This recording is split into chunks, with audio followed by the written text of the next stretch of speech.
ヒロの F1 です。今日も F1 のホットな話題を取り上げていきたいと思います。チャンネル登録と高評価お願いします。チャンネル登録で最新の F1 ニュースを見逃さずにチェックできるよ。角田裕樹とリカルドのレッドブルの選考基準はダブルスタンダードか。リカルドが裕樹と同じパフォーマンスなら来年レッドブルに移籍とパーマーの話題です。レッドブルのアドバイザーであるヘルムート・マルコが今季素晴らしいスタートを切ったビザキャッシュアップ RB の角田裕樹選手を称賛しています。2025年のレッドブルのシートをめぐる戦いは熱いままですが、 RB からの内部昇格があるとしたら角田選手はリカルドをリードしている状態です。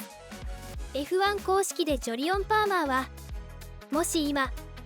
ダニエルとユウキのパフォーマンスを入れ替えたとしたらリカルドは来年レッドブルに移籍することになるだろうと指摘していて、角田選手とリカルドの評価基準が違い、レッドブルのドライバー選考はダブルスタンダードではないかと考えさせられます。リカルドはマシンの性能というより本来の才能が引き出せないのはメンタルから来ているのではないかとマルコやティエリー・ブーツェンが指摘しています。ヘルムート・マルコが今季素晴らしいスタートを切ったビザキャッシュアップ RB の角田裕樹選手を称賛しています。2025年にはレッドブルのシートが空く可能性があり、 RB の角田選手はレッドブルに加わる可能性が最も高いドライバーの一人かもしれません。日本グランプリでは角田選手がチームの重責を担いダニエル・リカルドを上回りました。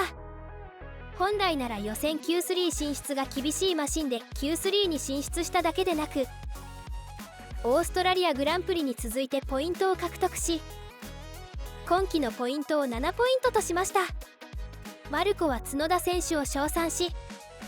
彼は完璧でこの日最高のドライバーの一人だった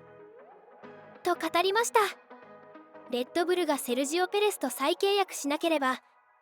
角田選手はマックス・フェルスタッペンのチームメイトとしてレッドブルのシートを獲得する可能性がありますが、現時点では競争相手が多く、マルコも角田選手の今年の好スタートを称賛しています。クリスチャン・ホーナーは、すでにペレスはオプションの一つであり、この調子が続けばペレスが優先権を持つことになると認めています。ペレスは日本グランプリのレース後、1ヶ月以内に自分の将来について知りたいとコメントしましたが、レッドブルはそれほど早く決断を下したくないようです。アウト・モート・アウント・シュポルトによると、アウディはドライバーの候補者としてレッドブルのシートを失った場合、ペレスはアウディのリストに載っているようで、角田選手も視野に入れているに違いないと指摘しています。角田選手は RB で実績を重ねてレッドブルへの昇格を目指すのが一番良さそうですが、2026年からホンダのパワーユニットを搭載するアストン・マーティンの可能性もランス・ストロールの動向によってはあるかもしれません。角田選手は結果を出し続けて RB にそのまま残留する可能性もあります。プラネット F1 によると、日本グランプリのレース後に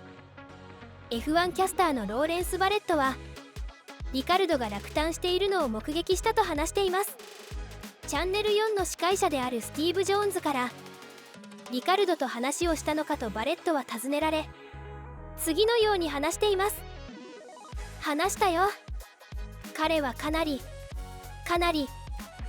落ち込んでいたよ。失望していたし、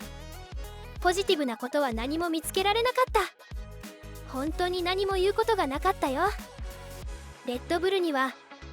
リカルドが今後 RB のシートにふさわしいドライバーではないと判断した場合に利用できるオプションがあります。ジョーンズはリカルドがチームメイトの角田をコントロールするのに苦労し続けるなら、その兆候は不吉だと考えています。厳しい状況だから目を離せないが、おそらく近いうちに何かが変わるような気がする。プラネット F1 によると、元イギリス人レーサーでチャンネル4の評論家であるビリー・モンガーは、リカルドの状況は見るに耐えないものになってきていると話しています。そのラインナップが確定した時、ダニエルはその威厳を主張できると思っていたんだ。彼は F1 での経験が豊富でグランプリでも優勝している一方、ユウキはまだある意味最高レベルでは未経験だ。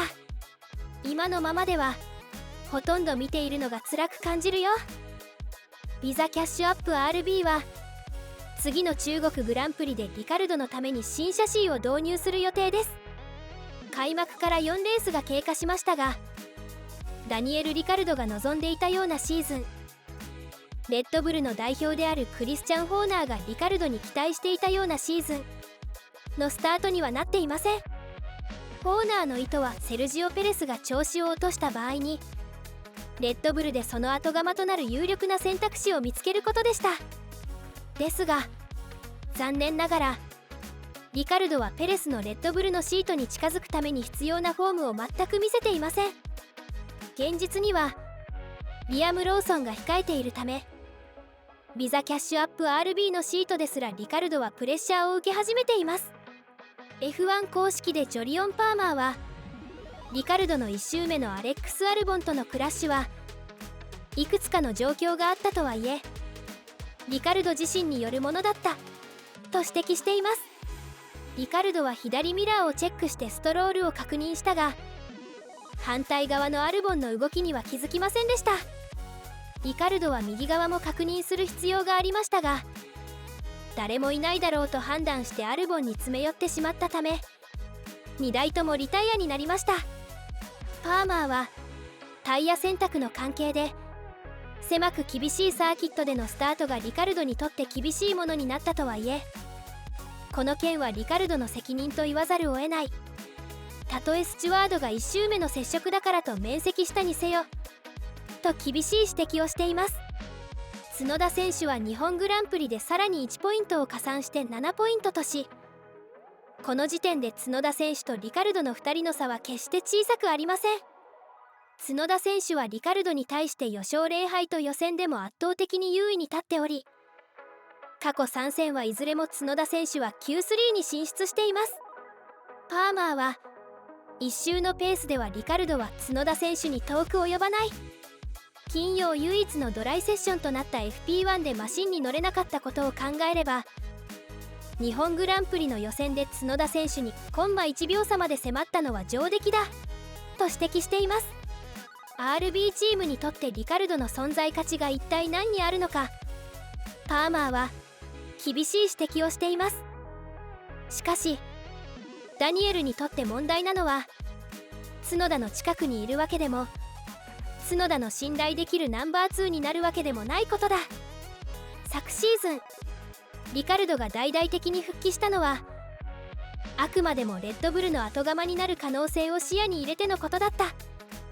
ホーナーの求めるレッドブルとしての利益が必ずしも RB の利益と完全に一致しているわけではありません。リーダーの角田選手のサポートをするわけでも信頼できるナンバー2になる気もなく、マシンのポテンシャルは10位以内に入るものがあるにもかかわらず、毎回 RB は1台だけ走らせているのと変わりない状態です。パーマーはリカルドが今シーズンの開幕から苦戦している間に角田選手が素晴らしいドライビングを見せており、来年はレッドブルあるいは2026年からホンダエンジンに乗り換えるアストンマーティンでより良いドライブをする可能性があると述べています。さらに付け加えてパーマーはこのように指摘しています。もし今ダニエルとユウキのパフォーマンスを入れ替えたとしたら、リカルドは来年レッドブルに移籍することになるだろう。パーマーはレッドブルのドライバー選考基準がダブルスタンダードであり疑問を呈しています。ホーナーは同じ F1 ドライバーである角田選手とリカルドを同じ評価基準ではなくダブルスタンダードにしているように見えます。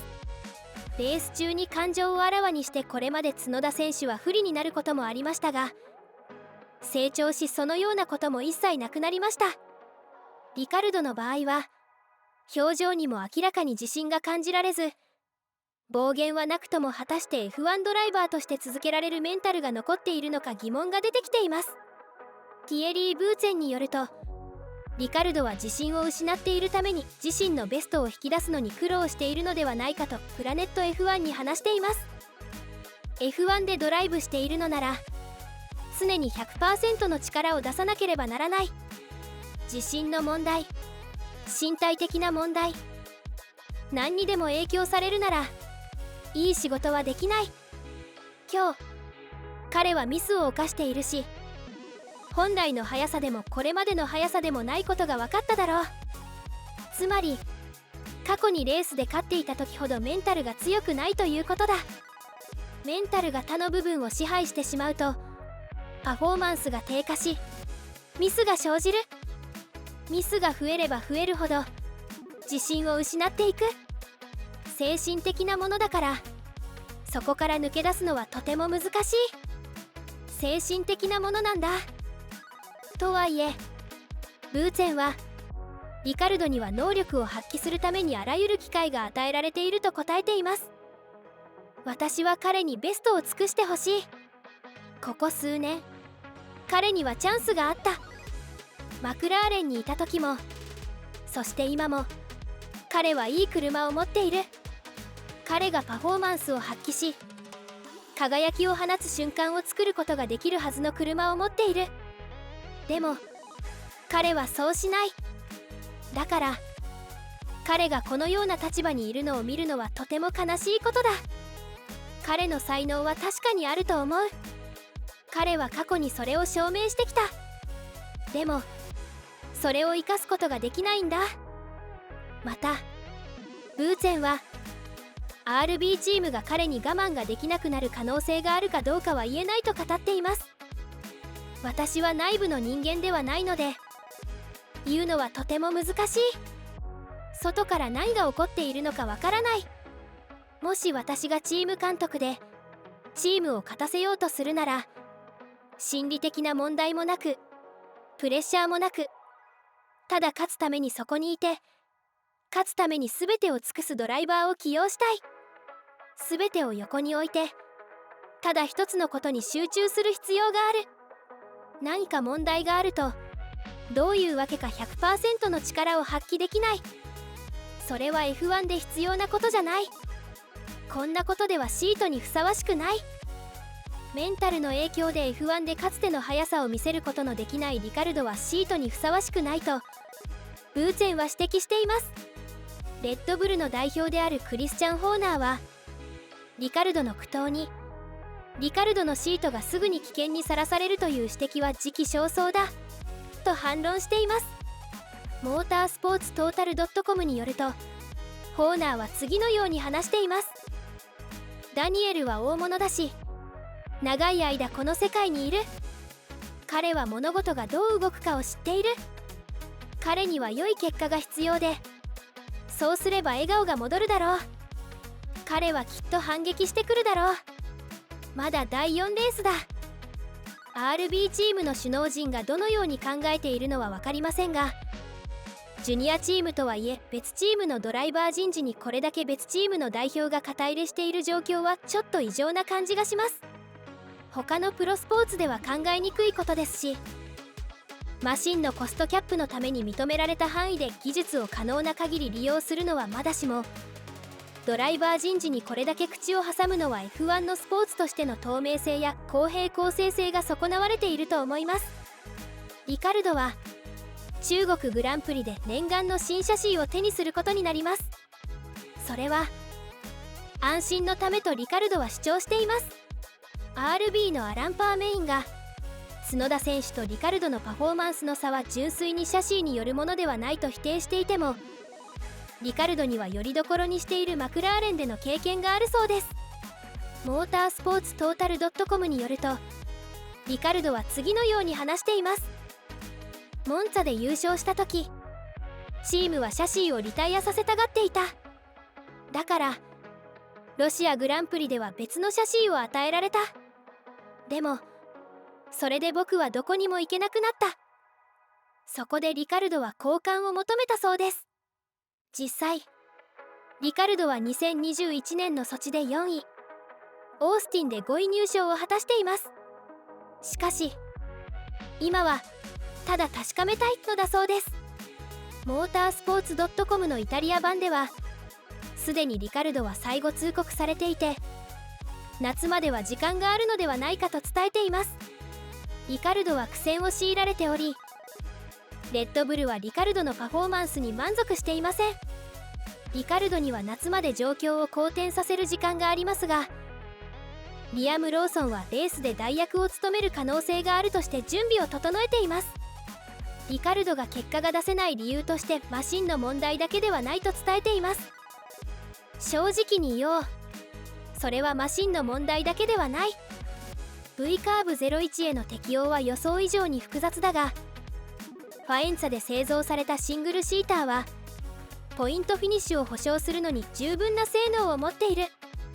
角田裕樹は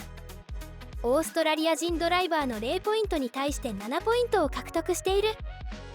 ヘルムート・マルコはリカルドの見解を次のように話しています。